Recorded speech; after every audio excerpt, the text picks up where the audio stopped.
Welcome to Innate Express Podcast. I'm Haig John, chiropractor in Melbourne, Florida. Our mission is to ground you in service and inspire you to serve at your very best. Let's get started. So we're talking about the soil versus the seed, and Bouchamp versus Pasteur. And we just talked a little bit about Speransky and the science and basis of medicine, and rational bacteriology by William Warner, the chiropractor. And we're living in a world right now, since Napoleon Bonaparte, since Louis Pasteur, they were friends, that has been fighting the outside invaders. And is it easy to change the minds of people? When you have, I don't use the word patience, I say people, but since we talk about patience, we'll say patience if you want. But patients are really looking for something to change, like a pain sometimes, right? But when we give them a little insight of how their body functions, well, I felt better after this. I still got this pain in my leg, but I didn't have my IBS issues, or my runny nose went away, my postnasal drip, or my sore throat, or whatever it is, just started changing. And then, we have our talks. The talk is very important. The education of helping people understand there's more to this than moving a vertebra to change an outcome of a symptom. And I know, we could think of a cold or a flu as a symptom, but really the body is doing something magical. That symptom is an action for change in the body. It needs to produce that. It needs to do those things so the body can heal from something. So, flipping the switch on people, how do we do it? How would you do it? I think that's something that I've been dealing with for the past quarter or so, trying to at least talk with other classmates about what it is that chiropractic really is, because so many people just have a hard time explaining it. And I think that when you can kind of meet them where they're at and make it something that's relatable to them, maybe something that they're dealing with, and then tying it back to chiropractic so they can have that direct connection, as opposed to having it something abstract, which a lot of people can easily say, well, I don't need that. But when you really tie it to something that's personal to them, I think that... How is it abstract? Let's start with the abstract and then make it material. What do you think? What would be an abstract concept? What's an abstract concept?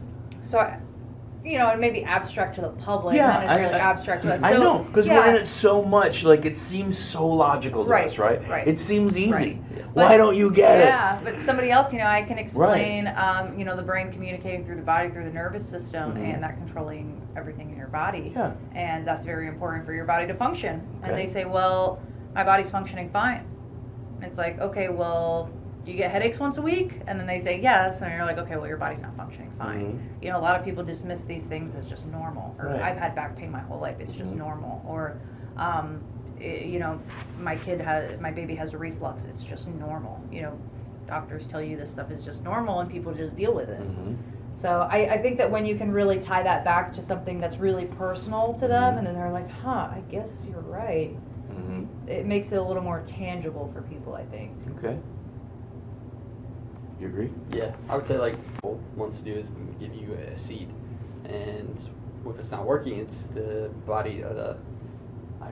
Or to fight the seed. Yeah. They want to fight the virus, or that's the seed, right? Yeah, so something like that. Or one of my favorite is the flat tire analogy. So you're just driving along the road, you have a flat tire. Someone comes to fix that flat tire, you're continuing on the same road, nothing changed. So that's kind of how it is for if you're just managing pain.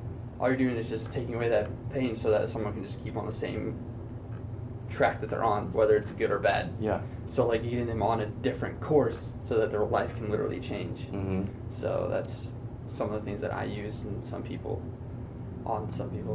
In analogies, personal stories are good. Yeah. I say, if you have a flat tire, does it pull to one side? Yeah. Now, if you make the other one flat, will it drive straight? Probably. But does it make any sense? No. Right? If you just kill the pain in something, or if you take something to inhibit your symptom, Does it make you better? I had a buddy, actually it was my buddy down in Miami. You know, he was really ill. I mean, really ill. He was actually going through a divorce, all kinds of stuff. This was a couple years ago. And, you know, he's like, I'm taking Dayquil in the morning, I'm taking NyQuil at night, and I'm not getting any better. And I said, well, duh, exactly. None of those things get you. That's not medication. That's suppressant, right? You're not going to get better from those things. But the world thinks the advertising is health, right? All the stuff I see, I take this, I'm going to get better. You know, using personal stories, just like what happened to me this weekend. I've really been through it. Like, I mean, it's hard to even say it was a migraine, because I've had one migraine before, and it was debilitating. It was in the front of my head. This was right in the back of my neck. It felt right at the base of my occiput, right in my atlas. It felt like a knife pick. And when I saw Evan, he's like, yeah, I can see it, it's red there. I was like, because my thumb has been in it for a day and a half. And it is so painful. I was walking around like this. But giving analogies. And, you know, and I had my vertebra adjusted. Today we toggled it. I couldn't sleep last night. I laid in bed till about 3:30, and I was sitting up, and I said, I'm just going to go downstairs so my wife can sleep. And I laid down, I'm watching, and if I laid down, it was so much more painful. And then I also couldn't breathe. So my breathing was off. My chest wouldn't move, and I was trying to do belly breaths.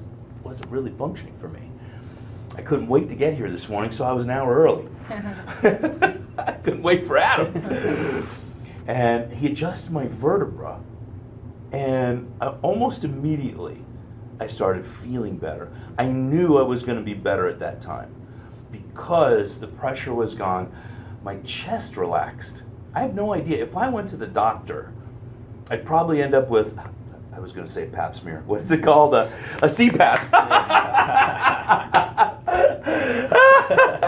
All right, remember I haven't slept, all right?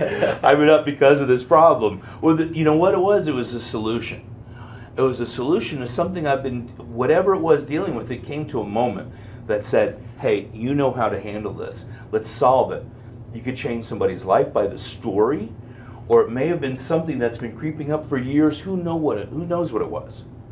And you just dealt with it that moment. Boom, you know what that light is when it comes on in the dashboard of your car. Let's get it adjusted. I made sure, I knew Adam would do a good job. I went to a place, not so many chiropractors that I knew, very few that I trusted, and I knew Evan is at least grounded in chiropractic, and he can deliver an adjustment, and he delivered a good adjustment. Nice. But it was chaotic. I couldn't get a focused toggle, right? We did what we could at the time, and it helped me. So, I was just thinking, history repeats. Who knows? I might have 10 people that come in that way today. It might repeat itself over and over and over again. My mother, who has had heart disease, they wanted to plan her third bypass surgery. And her carotid arteries were 99% blocked, all around her heart, blood pressure 225 over 110. I go into a lot more detail about her other bypasses when I tell the story during my talks. But I moved down here from New York City, and I started adjusting her. What happens? Her blood pressure normalizes. It was 225 over like 110 or whatever it was, and it fluctuated. So that's like a time bomb, right? Not immediately, probably a few adjustments, and it normalized. She had her next ultrasound of her carotids a month after I moved down here, and her carotids went from 99% to 56 and Wow. 71 or something like that, which, you know, is functionable, Big difference. right? Big difference. And then I always add the ending part of that, because the doctor said, you can't change those things. And he said, you only can suffer with that until you die. And I swear I never really wanted to hit a man more than that guy. I really did. So I told him what I thought of him, and then we laughed. Wait, so did you tell him that you adjusted her and that you know? Damn that's right what I did. And what did he say? He said what I told you. That was it? That was his only response? He That just was it. denied. Well, after Any- that, I didn't stop talking in probably less than gentlemanly ways, okay? Because what he did was steal her hope. Tried to, Yeah. but she already changed and she was feeling better. She couldn't walk up 3 steps to her house, okay? And she was skipping up her stairs. Wow.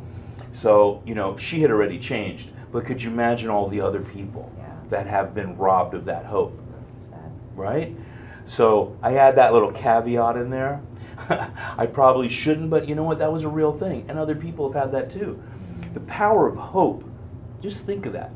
The hope, just the hope that I'm going to be in here on Monday morning. I'm going to have Adam adjust me is like what got me through the weekend. I have to say it. You know, that's hope. Instead of, oh my God, what am I going to do? I'm going to end up with a CPAP. I can't breathe. My neck, I'm going to have people get Botox injections, you know, in their neck for that. Almost, I guess it would be the exact same thing. I've had people come in with that and say, you know, I've done, you know, 1.5 years of Botox injections in my neck for this, blah, blah, blah, blah, blah. I never knew it was, I'm assuming it was like what I was dealing with. Wild. Who knows? I don't know how far-reaching the things, you know, in life, the history that is going to go on from us. You're leaving a legacy with each adjustment of life-changing things that are going to save somebody's life, their family, and it goes out into infinity, right? Their children. They might make better decisions. Hey, you help me. I just had a mom come in with her second child, right? Head's tilted. And, you know, I adjusted her through her first pregnancy a few times with the baby. And I remember her telling me, hey, you know, we're 20-somethings with the baby. I don't have a lot of money. I said, listen, come in when you can. When it's right for you, I'm here for you, right? I didn't force her down her throat. She comes back with her new baby, you know, and I feel blessed to be able to serve her. So she knew the message. She's also a school teacher. Do you think she's told moms different things, right? Definitely. And then on through there, Yep. or even little kids. My daughter wants to be a Ninja Turtle chiropractor. So you don't know how far-reaching the things you think, say, or do can change the lives of millions of people tomorrow. And I always say, Pasquale says, today, right now, you're changing lives. It's happening in this moment. So, you know, the power of what we're doing is beyond our perception, I have to say. I have no idea. That toggle, rippling out that energy, because there's as many molecules in the air as there are in my body. Who knows what that goes out to? I don't know. We could be changing the world. Who knows? We might get more butterflies and bumblebees because of it. I hope so. Whatever. But we have the possibility and potential to change our communities. And I feel that very strongly. Whether it's a big city like Chicago, or the suburbs of it, or a little town in the outskirts of Ohio, or Melbourne, Florida, or Daytona, Florida, whatever it might be. And it might be that one adjustment. I don't know which one it's going to be, because it might be the next spiritual holy leader that is laying on the table at 5 years old with debilitating reflux, like you said, and they end up putting them on drugs, and those drugs suppress the brain, actually, right? We know that. We learn those things. It's not actually for the stomach. I was just in a seminar the week before, last weekend, and a man who, very intelligent man, an engineer, works a lot with artificial, I don't know, he didn't tell me it was top secret, so artificial intelligence with the military and different computers and all sorts of things. Yeah, he didn't sign any waivers or anything. So, you know, we started talking about things. He goes, yeah, I was on, I don't want to say the names, but an acid suppressant or whatever it was, like they sell on TV because of his reflux. And he was on for like X amount of years, from when it was prescription all the way through now that it wasn't prescription, and stopped taking about 5 years ago. He said he produced so much bile afterwards. The backlash thought it was going to kill him. Wow. Because you think about that acid, of what that's doing to you. His whole throat, everything, sinuses, tongue, teeth, everything, it nearly killed him. Wow. The drugs depleted his bone density to such a degree, he was breaking bones just walking. We call that rickets, right? That's supposed to have been gone decades ago. But people taking these drugs, they think they're going to be healthy. This is medicine. It's not medication of what we think of medicine to get us better. It's really to keep us sick, and eventually could take our life. He was telling us this story. He had his first adjustment last weekend. And I mean, I couldn't stop him talking, actually. He was telling all these stories, really fun stuff, but about life and health and spirituality. Spirituality is what we were talking about. But after his adjustment, he came to life. It was truly amazing. But the child getting on those things, and when do you take them off? They stay on their entire life. When we see this title of this book, I keep looking at it, it's the history repeats itself over and over again with that child till it's ill, rickets, and everything else. So we have a mission to help people, right?